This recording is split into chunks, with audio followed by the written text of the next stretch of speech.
Dober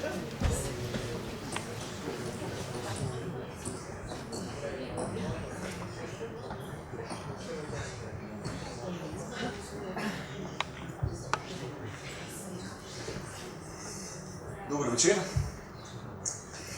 Začenjamo z rahlo zamudo, a nič zato. Zunaj že nekaj dni dežuje in v Južnem Egiptu imajo nek pregovor, ki pravi, da ko pada dež, očisti srca ljudi, zato ker jim obrne pogled proti nebu. In danes bomo tudi mi pogledali proti nebu, ampak preko ovinka, ki vodi v globine človeške duševnosti.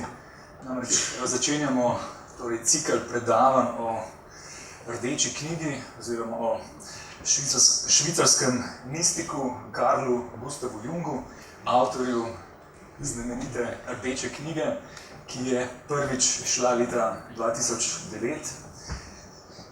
Kontroverzna je bila pa že davno pred tem in zdaj z 6-letnim zamikom imamo Rdečo knjigo tudi v slovenskem prevodu. Nastajanje Rdeče knjige. Jung je Rdečo knjigo pisal 16 let, se pravi od leta 1913 do 1929.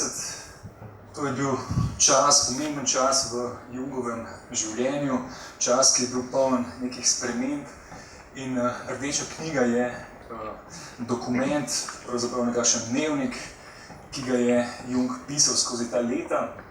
Dnevnik sem dal v narekovaj, namreč pisanje Rdeče knjige se je večinoma dogajalo po noči, se pravi, je izraz dnevnik nekako neprimeren.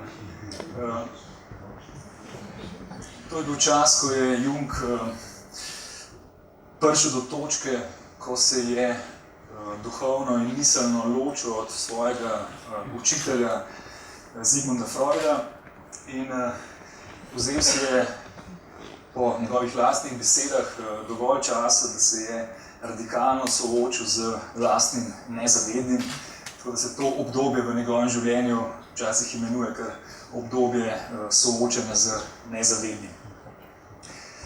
Če vzamemo v roke faksimile izdajo Rdeče knjige, se pravi tisto veliko zadevo, ki jo imajo pri nas recimo v Nuku, vidimo, da je Jung Rdečo knjigo pisal v obliki srednjeveškega manuskripta, se pravi iluminiranega rokopisa z vsemi pritiklinami, ki takšnemu rokopisu pritičajo, se pravi z inicialkami, z bogato dekoracijo in seveda z bogatim slikovnim materialom, ki bistveno dopolnjuje pisano besedo oziroma to, kar je Jung v tem času zapisoval.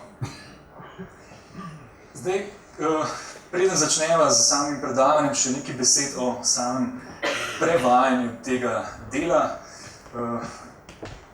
Katerih prevajalskih načel smo se držali. Zdaj, enega se gotovo nismo, to je znano načelo dinamične ekvivalence, se pravi prevajanja po smislu. In sicer iz preprostega razloga, ker je Jungov jezik sam po sebi tako večsmiselen, da bi lovljenje enega samega smisla enostavno vodilo v siromašenje izvornega teksta. Če primerjate naš prevod z prevodom v angleščino, torej prvim prevodom Rdeče knjige v nek drug jezik, boste videli številna odstopanja, ki so rezultat ravno tega, da smo poskušali ohranjati zvestobo besedam, Jungovim besedam, kljub temu, da so pogosto stavki izrazito komplicirani, večplastni. Jung ves čas aludira na različne duhovne tradicije, s katerimi se srečuje, in te aluzije seveda treba ohranjati, treba jih je loviti, kolikor se to da, kar pa seveda zahteva velik prevajalski napor. Jasno, treba je upoštevati celo kopico duhovnih tradicij in njihovih specifičnih terminologij. Poleg Marius Boroton so pri tem prevodu ključne deleže prispevali še Neža Peterle Blaž Cilenečki in pa Martin Kastevec. V Jungovo življenje ne bomo šli, to verjetno vsi poznate, verjetno tudi boljše od mene. Gotovo pa lahko rečemo, da je Jung eden tistih raziskovalcev, eden tistih velikih mislecev 20. stoletja, katerih delo sega in se nekako zareže v različna področja znanosti. Znanosti, ne samo znanosti, seveda tudi umetnosti, religije, mitologije in sega vse celo do kvantne fizike. Značilnost celotnega Jungovega opusa je, da izrazito resno vzame vse, kar dobi v različnih duhovnih tradicijah. Ne samo zahodnih, ampak tudi vzhodnih, skratka črpa iz kar se da širokega arzenala duhovnih izročil. Ne omenim samo nekatera najbolj pomembna za Jungovo ustvarjanje.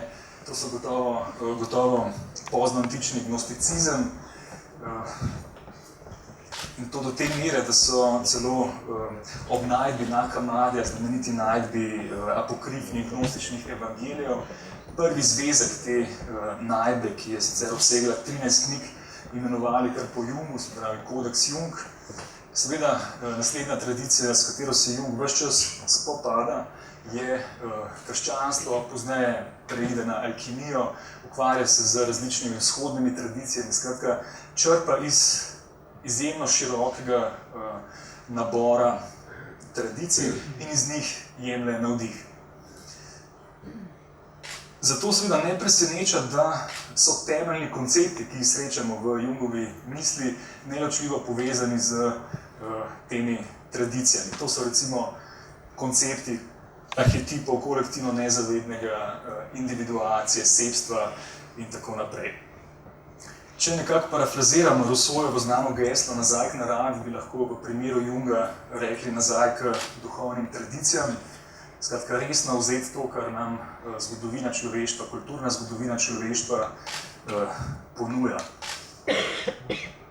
In problem pri Jungu pa je seveda ta, da v vsako področje, v katerega zareže, na tem področju prej koslej obvelja za kontroverznega misleca iz takšnega ali drugačnega razloga.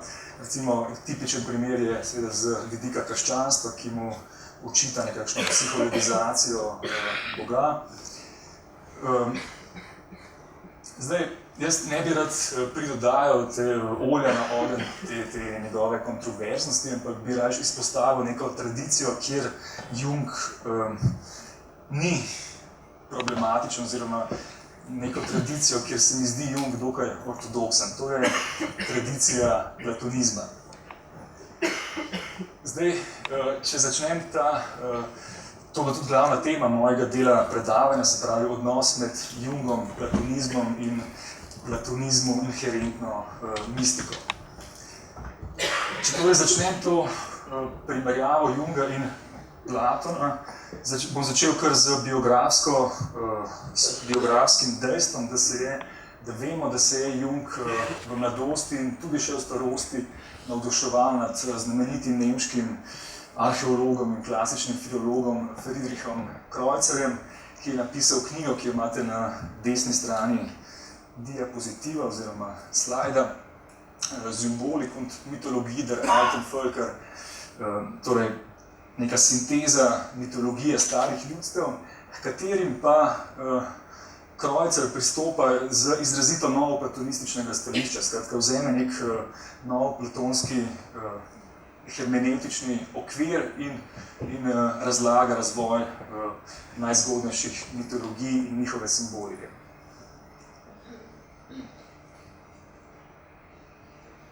Kreuzer je imel po Jungovih lastnih besedah ogromen vpliv na Junga v mladih letih in ta platonski background oziroma platonska forma mentis se kaže tudi v celotnem poznejšem delu pri Jungu. Ves čas ostaja deklariran nasprotnik znanstvenega materializma, se pravi tega poskusa znanosti njegovega časa, da bi zreducirala človeško duševnost na raven zgolj nekih mehanskih, fizičnih procesov v možganih. Poleg tega, in to pogosto strani kristjanov slišim ta argument, češ da Jung deluje v nekem sekulariziranem okviru. Jaz mislim, da to nikakor ni res. Ves čas se poskuša distancirati od tega, lahko bi navajali številna mesta v njegovih delih, kjer pride ta nesekularni okvir njegove misli do izraza. Skratka, poanta je, da Jung ohranja te platonistične koordinate v katerokoli temo pač zareže. Poglejmo si zdaj tisto točko, ki je po mojem mnenju najbolj zgovorna v tem smislu, da pokaže na to sopripadnost Jungove in platonistične misli. Zdaj, problem je seveda v tem, da Jung v svojih spisih redko kdaj govori o platonizmu, oziroma nikoli ga ne obravnava v smislu, kot recimo obravnava gnosticizem ali pa alkimijo. Tako da človek lahko dobi vtis, da je ta odnos manj pomemben, da so druge tradicije Jungu bližje. A vendarle, ko gremo do njegove, recimo temu, centralne teorije arhetipov kolektivno nezavednega, kmalu vidimo, da obstajajo neke velike podobnosti med Jungovo teorijo in pa Platonovo teorijo o idejah. Kaj so torej arhetipi po Jungu? Arhetipi sestavljajo torej tisti univerzalni, vsem ljudem skupni del duše, ki je ločen od nezavednega v osebnem smislu, se pravi osebno nezavednega. Na desni strani imate ponazoritev, na žalost v nemščini, ampak ideja je pač ta, vedno bolj se nezavedno širi iz osebnega proti kolektivnemu, se pravi nekemu občemu, univerzalnemu, skupnemu, ki pa je vendarle prisotno, predobstoječe v samem človeku, v vsakem izmed nas. Torej, če ne vem njihov citat, kolektivno nezavedno se ne razvije individualno, ampak ga podedujemo. Sestavljeno je iz predobstoječih oblik oziroma form arhetipov, ki lahko le sekundarno pridejo v zavest in ki določajo obliko posamezne psihične vsebine. Če to povem drugače, skratka, arhetipi bivajo, obstajajo, so empatično bivajoči, empatično resnični, vendar ne v fizičnem smislu, se pravi ne v smislu posamezno bivajočih stvari, so torej nekakšne nematerialne oblike, ki pa vendarle upravljajo, določajo vse naše delovanje, našo psihično konstitucijo in tako naprej. Tukaj imamo seveda analogijo z matematiko. Vemo, da matematika oziroma fizika nekako deluje v ozadju celotnega kozmosa, a vendar matematičnih zakonov ne vidimo, ne moremo jih odtipati. Skratka, gre za neke nematerialne, duhovne oblike, ki pa vendarle določajo sam način stvari v svetu. Na desni je tak šolski prikaz Platonove teorije idej. Vidimo torej dva področja, na eni strani svet kot primer snovi oziroma snovni svet, na drugi strani svet idej. Namerno nista eden ob drugem, ampak eden nad drugim, namreč idejni svet je seveda pri Platonu primarni, je tisti nevidni, večni, medtem ko je svet snovi, telesa, pač končen in hkrati otipljiv. To dihotomijo Platon razvije, kot vemo, v dialogu Fajdon, kjer napravi to razliko med nesmrtno dušo in umrljivim telesom na drugi strani. No, zdaj, čisto tak faktičen dokaz, da ta teorija o Jungovem platonističnem backgroundu drži, so nekateri sicer popolnoma neznani, ali pa le redkim znani, odlomki iz Jungovih zbranih del, kjer sam navaja, da se je pri teoriji arhetipov zgledoval po Platonovih idejah, oziroma po Platonovem izrazu eidos, ki pomeni oblika, in pri tem navaja različne primere, pri katerih antičnih avtorjih se ta eidos pojavlja v obliki, kakršnega potem kot osnovo vzame Jung. To so Filon Aleksandrijski, Plotin, Dionizij Areopagit in pa Corpus Hermeticum, se pravi izrazito platonistični avtorji oziroma zbirke besedil. No, s pomočjo teh avtorjev se Jung torej loti definicije arhetipov in pravi, da so to, citiram, žive in aktivne oblike, ideje v platonskem smislu, ki se preoblikujejo in kontinuirano vplivajo na naše misli, občutja in dejanja.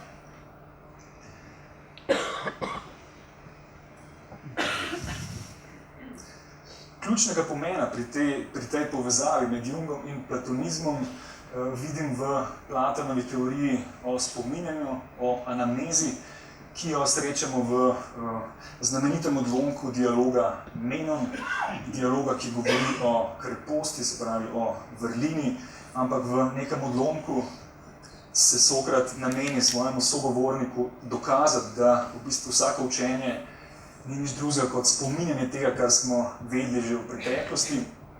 In kot praktični dokaz tega Sokrat na primeru Menonovega sužnja pokaže, da se lahko človek, če ga zgolj malce vodimo, začne spominjati nekih zakompliciranih matematičnih formul, geometrijskih likov in tako naprej. Skratka, kar Platon razume, oziroma Sokrat razume kot dokaz, da je suženj, ki se teh likov spominja, te like že nekoč gledal, že nekoč spoznal. Če pogledamo ta dva odlomka, ki sta na slajdu, pa ne cela, mogoče samo to, kar je podčrtano, vidimo neke formulacije, ki kažejo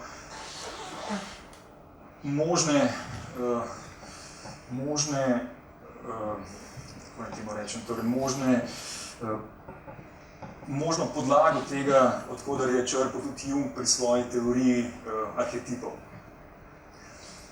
Torej, Platon oziroma Sokrat poudari, da se suženj spominja tega, kar je vedel že prej. Imamo torej neko predobstoječo resničnost, ki jo človek z vstopom v rojstvo, v življenje pozabi in se potem preko učenja, preko ponovnega učenja znova spominja.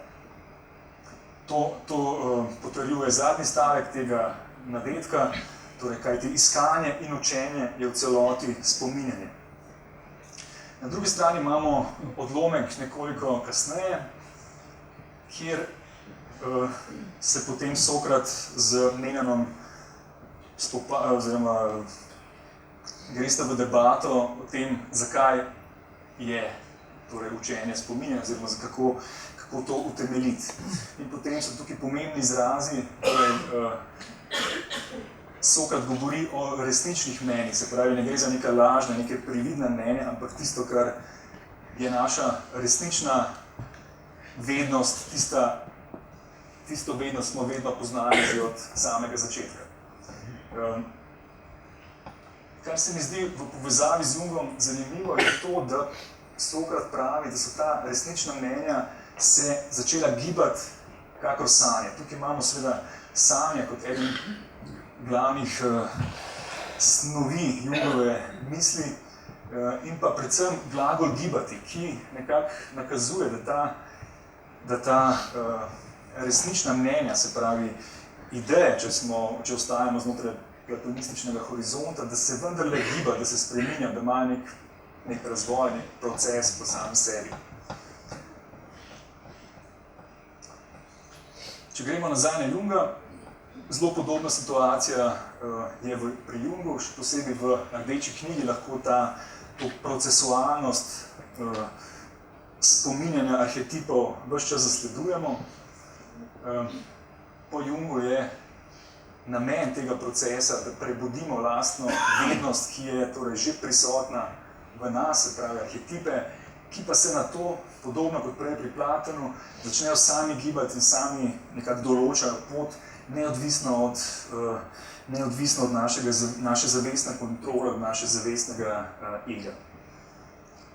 Torej, poudarek je na tem, Jungovi arhetipi ne smemo jih razumeti kot nekaj statičnega in ravno v času pisanja Rdeče knjige je Jung nekako spoznal, da nezavedno ne se stoji, da nezavedno ni neka mrtva snov, ki pač leži nekje v nas, ampak da, citiram, da je tam spodaj nekaj živega, skratka, da ima nezavedno svoje lastno življenje, svojo lastno psihično energijo, kot temu pravi Jung, in da zavestni ego ves čas nekako vstopa v dialog z tem življenjem na drugi strani, a vendar v nas na drugi strani.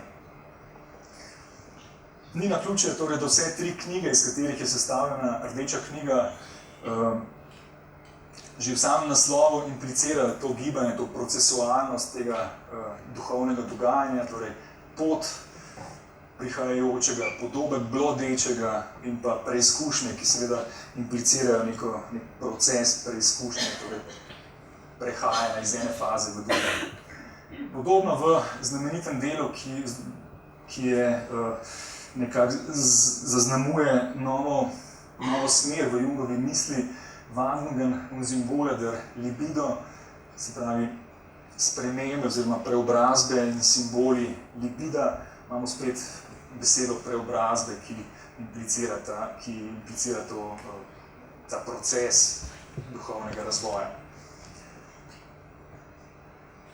Torej, če povzamemo, arhetipi so nekakšne dvoživke, na eni strani so vezani na tisto, kar je večno, negibno, ampak spet po drugi strani je v njih nekako položeno gibanje, niso statični, se skupaj z nami, oziroma mi skupaj z njimi spreminjamo in ta moment je res ključen za razumevanje ne samo Jungove rdeče misli, ampak tudi rdeče knjige, ampak tudi Platonove teorije idej, ne nazadnje. In zdaj prehajam k temi, ki je v naslovu najinega predavanja, to je mistična izkustva.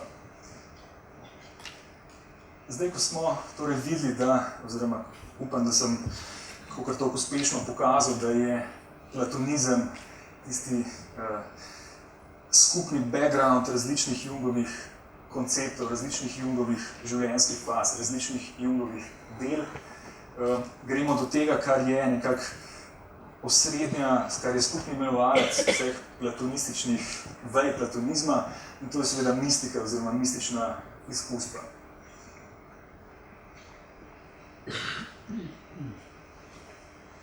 Platonizem ves čas poudarjam, razumem v širšem smislu, se pravi ne izključno Platonovi dialogi, ampak kot neka miselna platforma, kot neka forma mentis, ki se na Zahodu pojavi že s predsokratiki, s Parmenidom recimo, ki je vplival na Platona in pozneje seveda prek Platona v srednjem novem platonizmu, v sočasnem gnosticizmu, v patristiki in tako naprej v srednji vek. Vse te tradicije nekako neodvisno ena od druge poudarjajo pomen mističnih izkustev in s tem nekako nam sugerira oziroma kaže na to, da so mistična izkustva, da imajo nekakšno univerzalno in nadindividualno naravo. Zdaj, kar zadeva samo tipologijo mističnih izkustev, to je seveda težko vprašanje, težko je mistična izkustva meriti in jih tipologizirati, ampak čisto provizorično sem tukaj razdelil mistična izkustva na dva dela, torej na eni strani na mistiko, ki jo lahko imenujemo nadvsebinska, in na drugi strani na mistiko, ki jo lahko imenujemo vsebinska. Kakšna je razlika? Pri nadvsebinski mistiki se kot ena glavnih značilnosti kaže to, da človek v njej presega konkretne vsebine, se pravi presega zgodbe, oblike, podobe in v ospredje namesto tega stopi občutje popolne enosti, lahko bi rekli nedvojnosti, ki je izpraznjena vsake fenomenološke vsebine. Na drugi strani vsebinska mistika ravno nasprotje temu, z njene lahko bi rekli, da pač pri vsebinski mistiki gre za to, da človeka upotegnejo zgodbe v nek vrtinec, ki pač ima neko vsebino vezano na določeno duhovno tradicijo ali pa na zgodovinski kontekst ali pa na konkretno okolje posameznika. Zdaj, v samih raziskavah mističnih izkustev se ta distinkcija pod drugačnimi imeni ves čas nekako pojavlja. Torej, na eni strani imamo nadvsebinsko mistiko, ki je abstraktna, ki jo določa ta občutek enosti, v katerem se pač izniče vse meje, vse oblike, vse, kar bi lahko imelo neko formo, neko vsebino. In ključno pri tem je, da pride do zloma na relaciji med subjektom in objektom, se pravi pri mistiku se ta naravni odnos med tem, da sem jaz ločen od sveta okoli mene, nekako razveže in pride do občutka zedinjenja s celoto oziroma enim z Bogom. Značilnost takšnih mističnih izkustev je seveda apofatičnost oziroma neizrekljivost, težko je izrekati nekaj, kar nima vsebine in tudi zato je nekako razumljivo, da Jung velikokrat odpove v besedah in preide na slikanje, na risbo ali pa na kakšne druge oblike izrekanja. Na drugi strani imamo vsebinsko, vizualno ali akustično mistiko, ki pa vključuje razna paranormalna doživetja, kot so videnja, glasovi, ekstaze, transi, katabaze, stiki z mrtvimi, šamanske izkušnje in tako naprej. Za Junga je seveda pomembnejša ta druga, torej vsebinska mistika.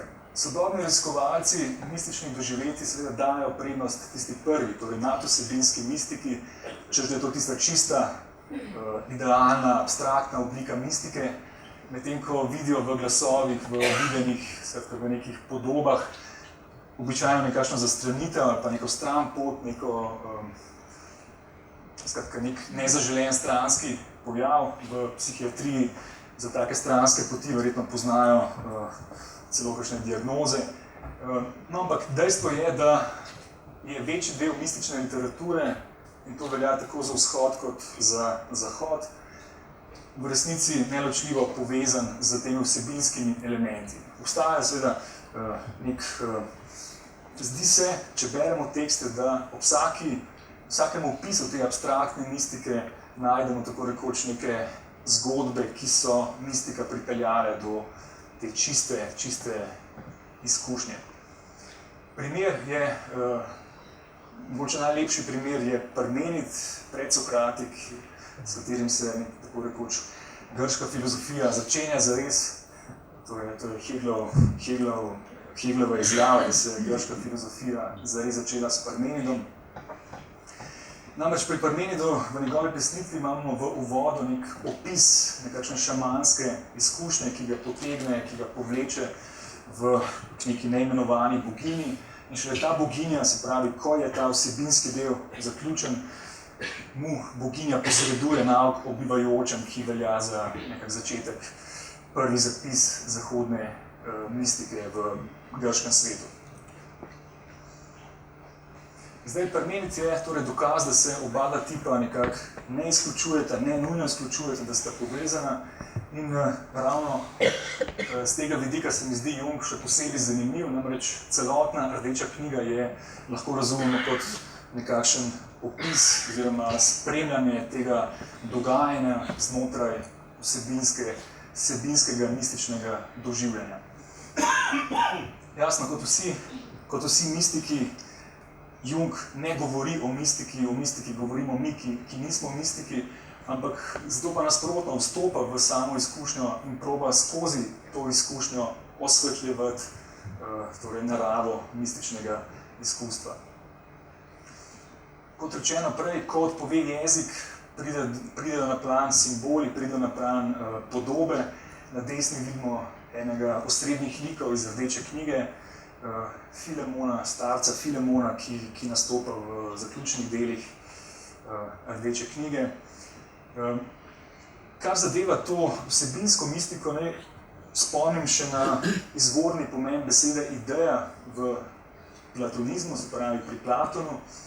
Ideja namreč, čeprav jo prevajamo enostavno kot ideja, v resnici pomeni tisto, kar uzremo, tisto, kar, torej neka oblika, ki jo uzremo, in tudi slovenski prevajalec Platona upravičeno prevaja idejo kot uzrtje in ne kot ideja. Še citat iz Junga, ki nakazuje to, da se je zavedal neuporabnosti jezika, pravi, torej citiram Junga: "Moj govor je nepopoln, ne zato, ker bi želel zasijati z besedami, ampak ker je nezmožen najti te besede. Jaz govorim v podobah, z ničemer drugim ne morem izreči besed globine."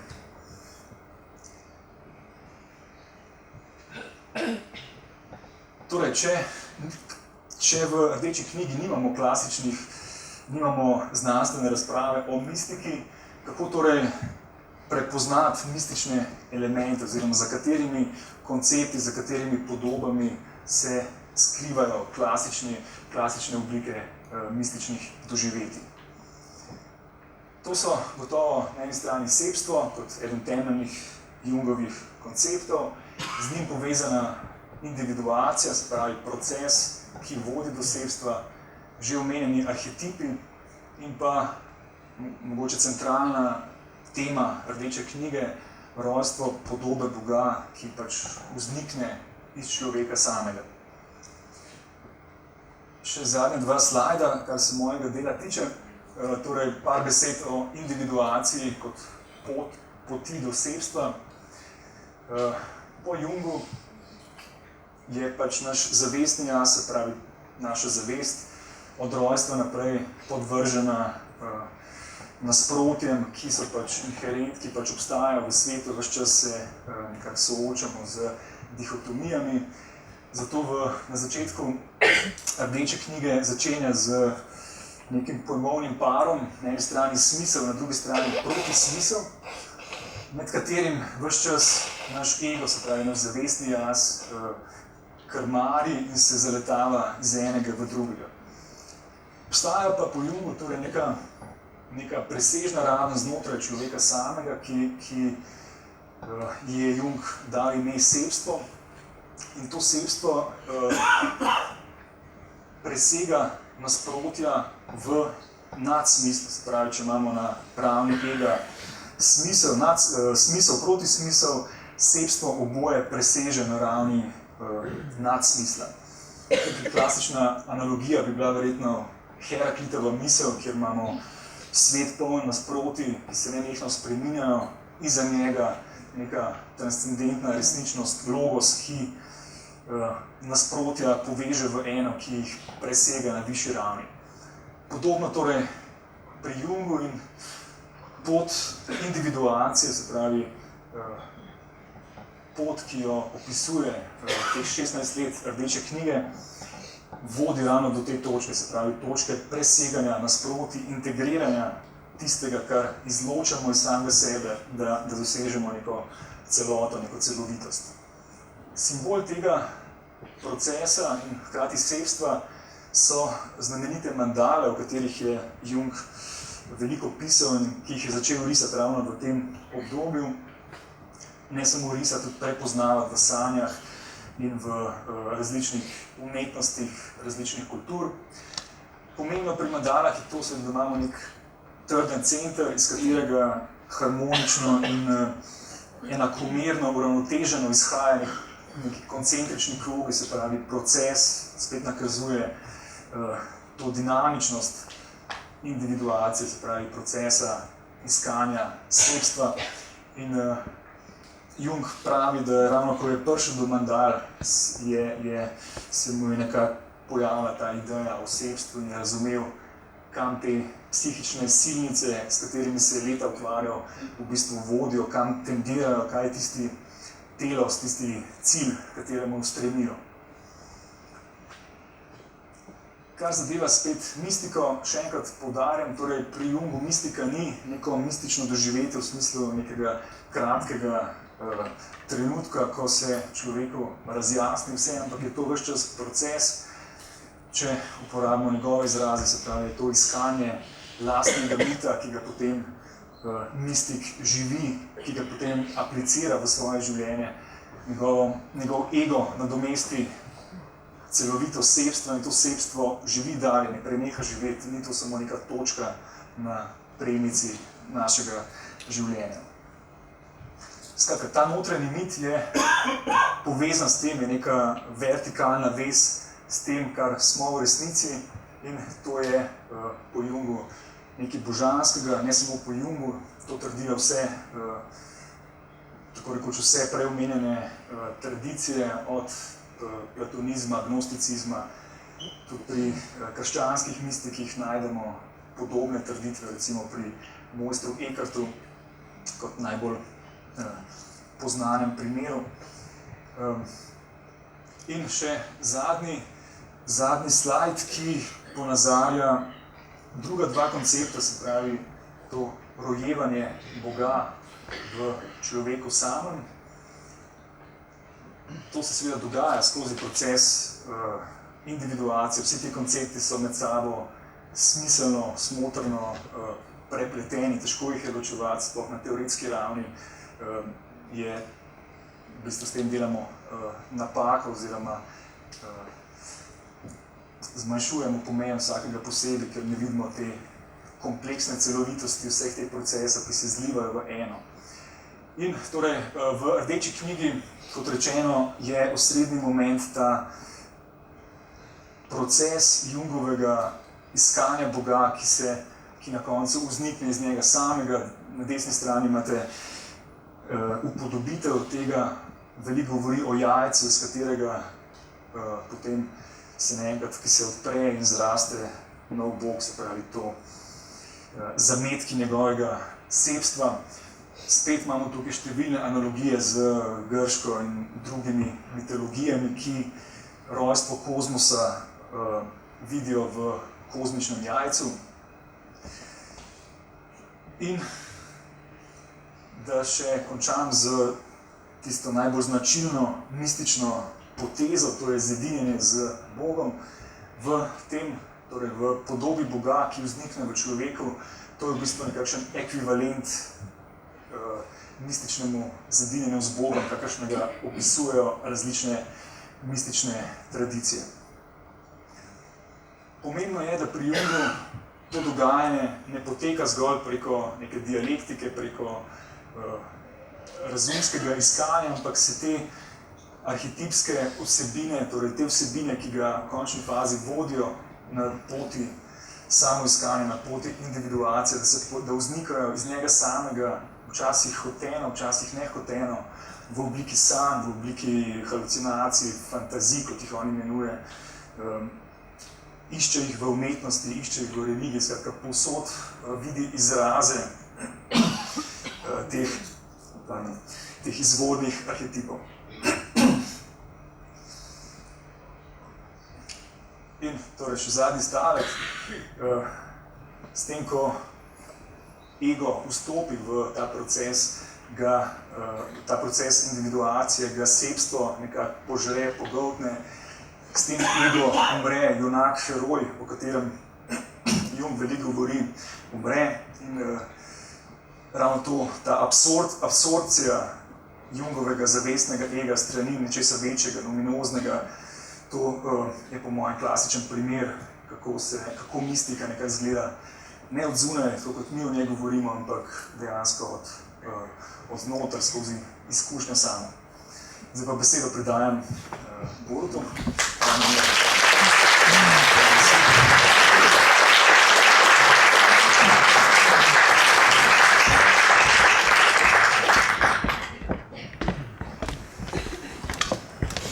Upam, da še dobro in sproščeno dihate, ker vas moram še jaz obtežiti. In kakor se psihiatru pritiče s psihotičnim delom. Ampak tako iz Janovega dela ste že zaslutili, kam midva, o čem razmišljava ob tem osnovnem vprašanju, ki si ga lahko zastavimo. V Jungovi Rdeči knjigi namreč gre za poročilo o mističnem ali o psihotičnem doživljanju. Moja naloga je, da pokažem skupne elemente tudi s psihotičnim in to veliko vlogo pa pomen, ki ga vidim vidva v Jungovem delu in posebno v Jungovi rdeči knjigi, namreč da ta svetova premošča ali pa kaže poti, kje so možni mostovi med njima. In s tem tudi tisto, kar lahko od tega dela in njegovih uvidov uporabimo pri delu z ljudmi, ki se srečajo tudi z najtežjimi psihotičnimi stanji. To ni enostavno vprašanje za odgovoriti. Bi ponazoril z dvemi izjavami Ronalda Winnicota, ki velja za enega najpomembnejših teoretikov psihoanalize, posebej tistih smeri, ki so danes v ospredju, relacijskih. Namreč on je nekje zapisal, da je Jung primer otroške skizofrenije, ki se je sam pozdravil. In nekje drugje, da je Freudov beg v zdravje, v normalnost, nekaj, od česar rabijo okrevati psihoanalitiki, medtem ko Jungovci rabijo okrevati od njegove bližine z razcepljenim jazom, divided self, kar je paradigmatično ime med drugim Ronalda Lenga za schizofrenijo. Skratka, marsikdo pomisli ob njegovih zapisih in pričevanjih, posebno izpričanih v rdeči knjigi, da gre za psihotične doživljanje. Zato bi se usmerili, malo pogledali, kako psihotično izkustvo izgleda, kako ga doživljajo ljudje, tako v tistem obdobju pred, med njim in po psihozi. Vse to, kar Jungovo raziskovanje, izpričano v rdeči knjigi, prinaša, je zanimivo posebej za razumevanje doživljanja na prehodu v pa znotraj psihoze in seveda potem na poti iz nje, če razumemo to strukturo prehoda razumemo lahko lažje tudi izhajanje iz ali pa če smo v vlogi tistih, ki lahko pomagamo, da lažje pomagamo. Na sliki je Vaclav Nižinski, ki je bil vrhunski umetnik, pa izkušal tudi psihotične svetove. En zelo kratek sprehod ali pa vhod v to, kaj ljudje, ki doživljajo psihotično, doživljajo. Dejstvo je, da se njihova pot začenja že daleč prej, predno izbruhne tista psihotična zgodba in dogajanje, ki je najbolj tako manifestno, jasno in seveda tudi najbolj ostane drugim ljudem v spominu in v fantazijah ali pa razmišljanjih. Ljudje, ki kasneje razvijajo psihozo, se lahko že davno prej počutijo drugačne, odtujene od drugih ljudi, da ne pripadajo svetu drugih. Nekaj, kar lahko imenujemo motnje doživljanja sebe, ampak na eni zelo temeljni ravni. To je, če vzamete recimo zdajle, ko tole doživljam, da moram vam nekaj govoriti, je to že na eni bolj ravni, ki ni tako bazična. Če bi imel težave na tej bazični ravni, bi se začel preopraševati o vsaki najmanjši stvari, o besedah, ki jih izgovarjam, o pogledih, ki jih dobim z vaše strani, o gibanjih, ki jih naredite med sabo, in bi mi to predstavljali tako veliko vsebin, o katerih bi moral razmišljati, da bi mi se seveda beseda ustavila in bi se lahko v miru poslovili. Tako pa se bom držal, kot da nimam teh motenj in bom še naprej govoril. Poleg njih in spremljevalec je tudi tesnoba, ena močna tesnoba, ki je tako pervazivna, da jo včasih celo ne imenujejo kot tesnoba. En fant mi je pred časom rekel, kako veste, kaj se res ne razumem, kaj je to tesnoba, kaj me v bistvu sprašujete, pa sem mu potem malo to opisoval, pa rekel, ja, poznam, to je rjavo stanje. In ta pervazivna tesnoba in stalen občutek nestabilnosti, ki ga lahko verjetno zaslute iz tega, če je na tako bazični ravni, je nekaj, kar je del mojega sveta, ob tem tudi en občutek distance od telesa, nečutenje telesa, ki je nosilc čustev, nosilc misli, nosilc tega občutka, da sem tukaj v enem enovitem občutku. In vse to skupaj z več težavami tudi na področju čustvovanja pripelje do tega, da je človek, ki vse to doživlja, čuti, da je zelo razprt, odprt in da stvari, ki se nam tudi dogajajo v vsakodnevu, ne sprožajo tako velikih zgodb. V njih pa ravno zaradi te razprtosti, zaradi te nestabilnosti, vsak tak dražljaj lahko pobuja velike zgodbe, večje zgodbe, posebej, če dobijo zaradi drugih pogojev tudi svoj prostor, da se razvijajo. Takole je izrazil en fant, ko bi le čutil kakšno čustvo, tudi če je zelo grozno, bi bilo boljš kot to stanje, v katerem sem, ker potem bi čutil, da pripadam človeški vrsti in da imam zgodovino. To govorimo, torej še v tem stanju velike odprtosti, ranljivosti pred zgodbo, pred psihotičnim stanjem v ožjem smislu.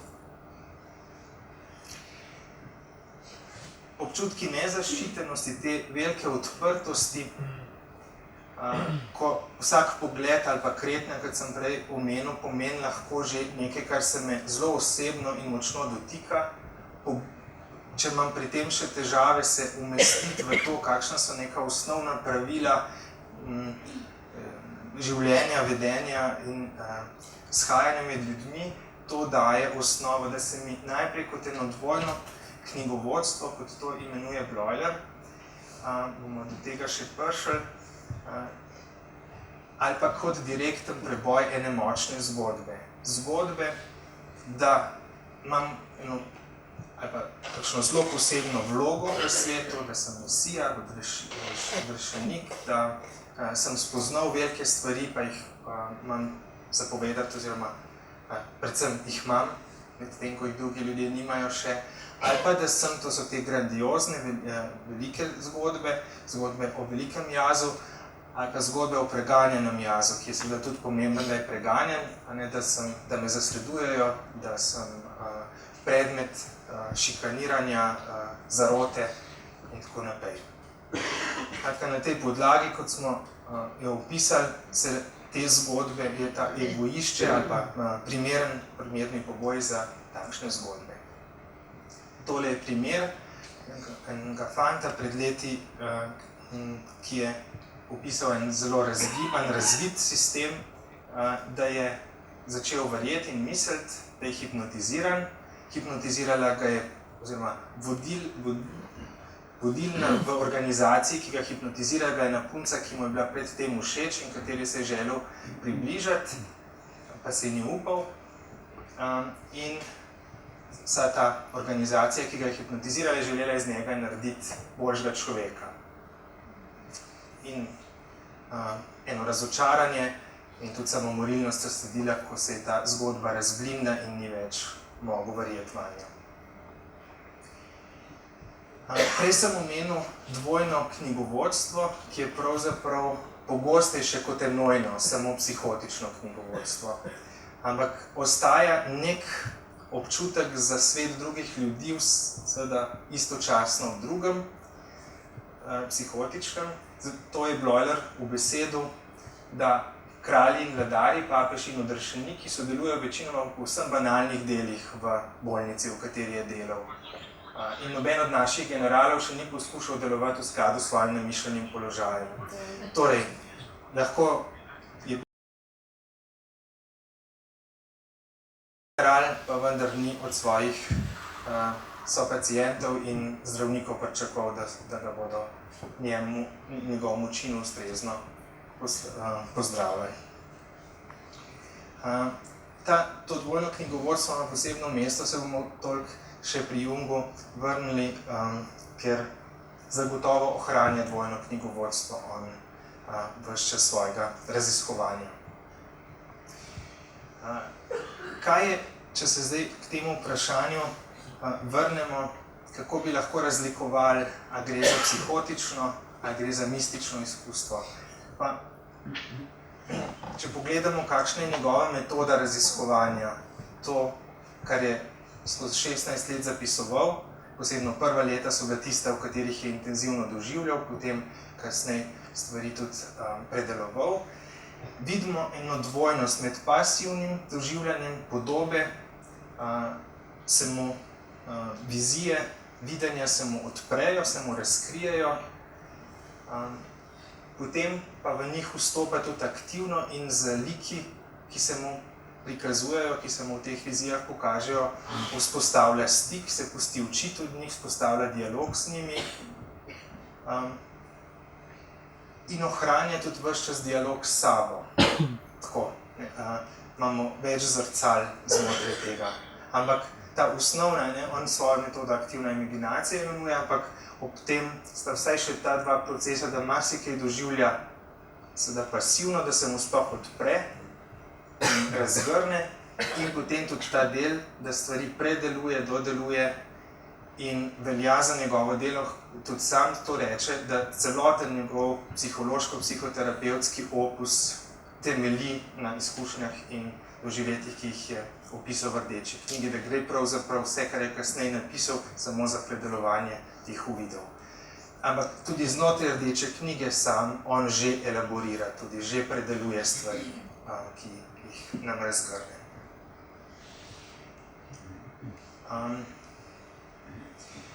Na drugi strani velja za psihotična izkustva, da so pretežno doživeta pasivno, vsaj tako razmišlja nekak mainstream psihiatrija, ali pa je o tem razmišljala vsaj v enih vejah, ki niso se toliko poglabljali v izkušnje ljudi same, ampak lahko tudi pri ljudeh s psihozo vidimo, opišajo nam, če jih vprašamo, da je pravzaprav se jim nekaj odprlo, potem jih je pa zanimalo, kaj se bo. Želeli so si, nekaj jih je pritegnili v tej zgodbi in so jo dodatno raziskovali skozi čas. Je lahko prodor, lahko se jim razgrne, tako imenovan razodetje, Baneinfall, neblodnja, se razodene, pride naenkrat ideja, Mesija sem, ampak potem pa pride, istočasno se pojavlja želja raziskati, biti v tem stanju, videti, kaj pomeni in videti, kako se prenaša na druge ljudi.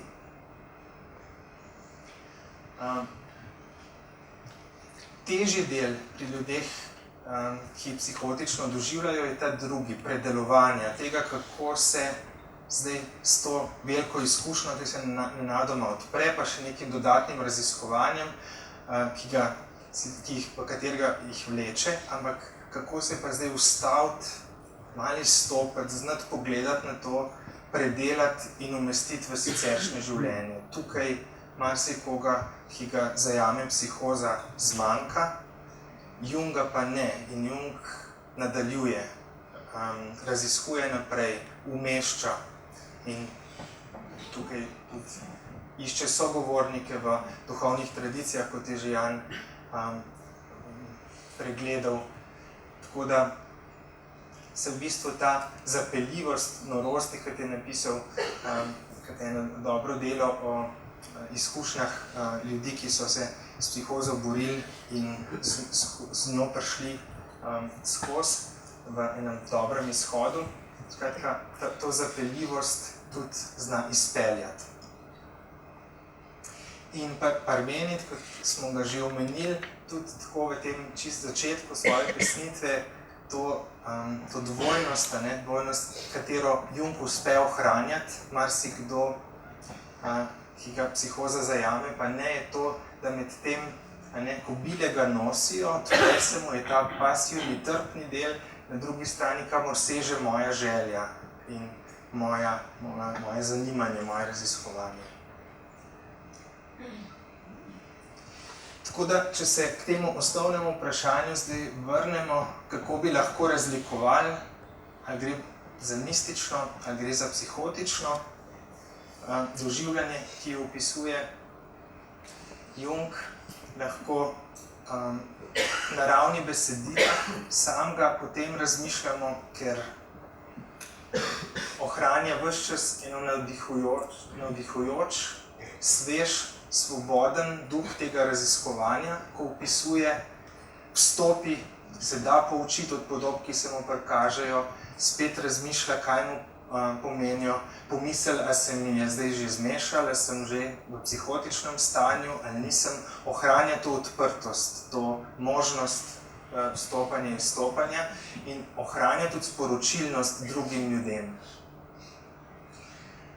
To je tudi nekaj, kar se zanimivo zgodi, marsikdo, ki je v svojem psihotičnem stanju, od ljudi, ki nam potem povejo, si zapisuje, kaj doživlja. Kateri so celo tako, jim je to vitalen del, da zapisuje, ne dajo tistih listov iz sabo od sebe nikakor. Ampak večina njih, ko potem rečemo, kaj preberete to, kar ste napisali, in tako rečejo, ja, sem bral, ali si to sploh ne prebere, da na strani se sploh noče s tem več. Ampak tudi tisti, ki preberejo, rečejo, ampak nič ne razumem, sploh ne vem, kaj sem točno doživljal takrat, ne spomnim se. Tako pri Jungu ostaja ta sporočilnost in ta dialog tudi s sabo, torej on, ko bere nazaj, ko razmišlja o svojih razodetih, se lahko na njih vrača in sporočila vleče naprej in daje tudi drugim nam, kot bralcem. Na ravni izhoda, tudi dejanskega življenja in tega, kaj mu so mu predstavljala uvidi in spoznanja iz teh raziskovanj, on je živel, izkušal naprej, umeščal naprej v svoje življenje, živel s tem in ohranjal kot navdih skozi življenje naprej.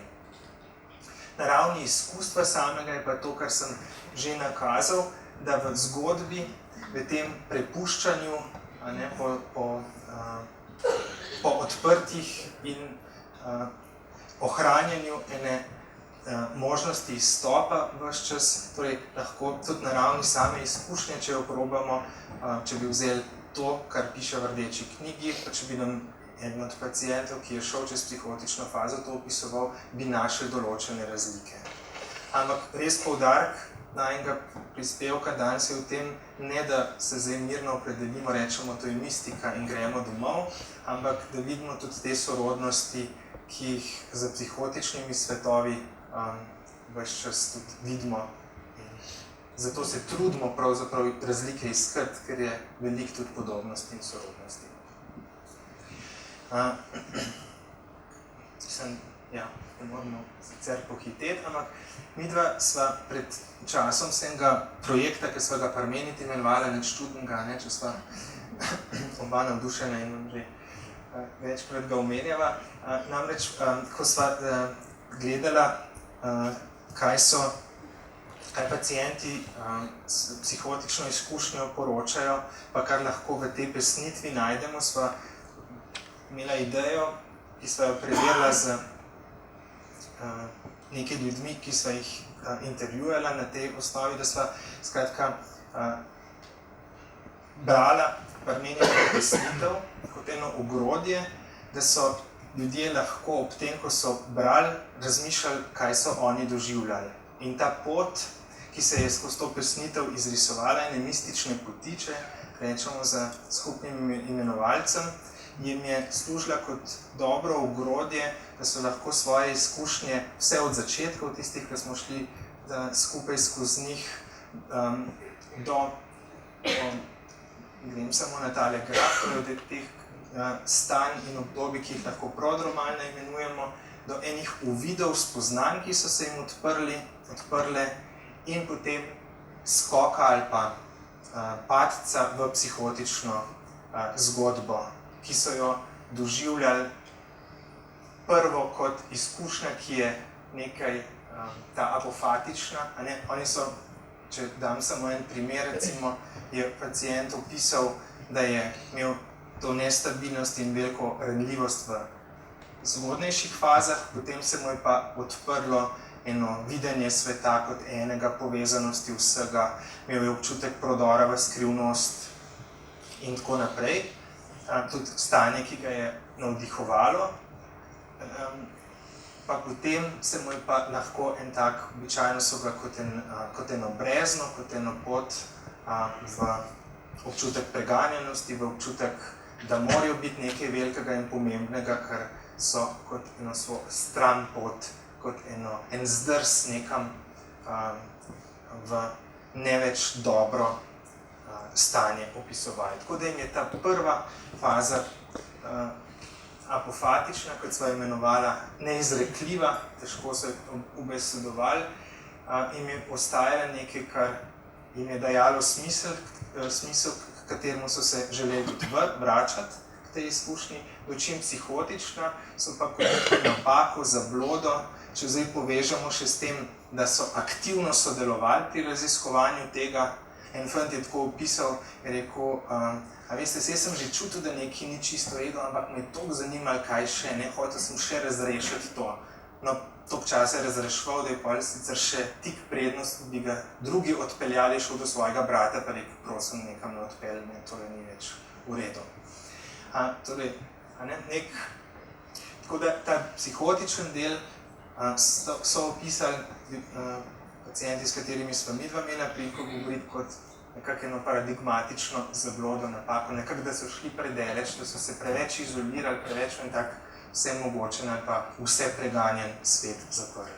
Tako da upam, da tukaj uspem prikazati te usporednice, ki jih vidimo tudi in vidva z rdečo knjigo. Tako da lahko v tej liniji rečemo, da Jung in Jungovo raziskovanje doprinaša k temu delu spona k apofatičnemu, k temu mističnemu, vse od prodromalnih do teh apofatičnih stanj. Tukaj nam pomaga videti, ker je on šel čez to. Pomaga nam tudi videti, kako se lahko ta del nekako umešča v življenje in ohranja stik s temi uvidi naprej. To, kar nas učijo seveda tudi vsi drugi mistiki, ampak on s to bližino, s tem vsebinskim, skoraj psihotičnim delom je temu toliko bližje, da bi lahko preskočili ali pa, če se zgodi, boljš preživeli in predelali psihotično fazo. Polne psihotične faze v rdeči knjigi ni moč videti vsaj najni interpretaciji in razlagi oziroma razmišljanju, ki so jih dobila tudi pri tom pacientov. Jaz sem imel še pripravljen en kratek pregled tega, kako poskušamo pomagati ljudem s psihozo, ampak nimamo zdaj časa za vse dele, kjer vidim možnosti, da Jungovi uvidi pa sporočila, spoznanja pomagajo, so pri tem 10. delu opisu prehoda od neobičajnih, težkih predpsihotičnih občutenj v akutno psihozo in nazaj k svojim starim težavam, kot je rekel, in tudi možnosti integracije teh, tukaj ima pomembno mesto. Potem pri 11. točki uvid v oblike dvojnega knjigovodstva, namreč to je veliko pogostejša stvar in se med sabo tudi večkrat zavemo, ko zdravimo paciente, da v bistvu ohranjajo dvojno knjigovodstvo tudi takrat, ko mi mislimo, da so prišli nazaj na naše knjigovodstvo samo. Zato, ker so bistri in občutljivi in vejo, kaj bomo mi naredili, če nam bodo preveč o onem drugem knjigovodstvu povedali in rekli, da še je. Dali bomo kaj zdravila preveč ali pa jih bomo dlje v bolnici držali, zato ta del rajši pošparajo za koga drugega. Nas nam povejo tega, ampak dejstvo je, da psihotična faza in doživljanje izkušnja ne odhaja pri večini ljudi na ta način, da bi jo ljudje kar pozabili in rekla, to je bila pa zabloda, to sem pa malo zgrešil. Ampak je to tako pomembna izkušnja, da jo ohranjajo. En citat še sledi, ki bo to podprl. In pa 13. točka zadnja, da podpiramo raziskovalna, duhovna iskanja tudi umetniška in filozofska, seveda, ki so samo drugi aspekti tega istega, da lahko, če imamo do teh stanj eno pozitivno naravnanost, da jih ne mešamo in damo v vrečo z psihotičnimi, kar prima facie, takoj, ko jih slišimo. Tukaj nam tudi Jung lahko pomaga in odpira. Tako da lahko zaključimo, da se Jungova spoznanja smiselno umeščajo v sodobna psihoterapevtska prizadevanja pri pomoči ljudem, tudi tistim s psihotičnimi izkušnjami. Hkrati lahko vidimo, kot nam je Jan pokazal, da se v Jungovih uvidih dogaja ponovitev v najžlahtnejšem pomenu besede, uvidov njegovih filozofskih predhodnikov, vse od predsokratikov naprej. In hkrati s tem tudi potrditev, da je možnost dostopa do onstranstva, ki ga naslavljajo mistične tradicije, kot vedno že v nas. Za zahvalo pa še misel, ki bi jo verjetno tudi Jung lahko napisal, izrekel je pa en pacient pred časom, da saj vem, da to, kar pripovedujem, se sliši noro, tudi meni bi se zdelo, če bi mi kdo to govoril, ampak kaj moram, če se mi to res zgodi. Hvala.